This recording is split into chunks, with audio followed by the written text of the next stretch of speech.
गुरुजी नमस्कार. काकी बुवा नमस्कार. बसा. अर्ध्या तासानंतर मग एका मुलीला मेकअप केलं गेलं. ती नवरी मुलगी होती. नवरी मुलीला मेकअप केलं गेलं आणि मग तिच्या हातामध्ये एक ट्रे दिला गेला आणि त्या ट्रेमध्ये चहा, कॉफी, दूध, बिस्किट सगळं काही होतं. ते सर्वांना काय करते, ती चहा देत होती. समोर दादा, नाना, काका, मामा, सरपंच, उपसरपंच, पाटील, शास्त्री बुवा सगळे 30-35 लोक बसले होते.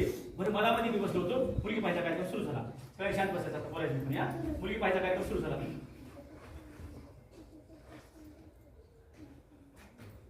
ती माझ्या जवळ आली. तिने चहा देण्यासाठी अशी खाली वाकली. मग मी असं वर पाहिलं. वरी पाहिल्या ओरडलो, बाबू नाना नगर लगीन करायचं. मला पुढे का बस. बाबू नाना नगर लगीन करायचं. अंगावर सायकल घातलेली तीच भवानी. हा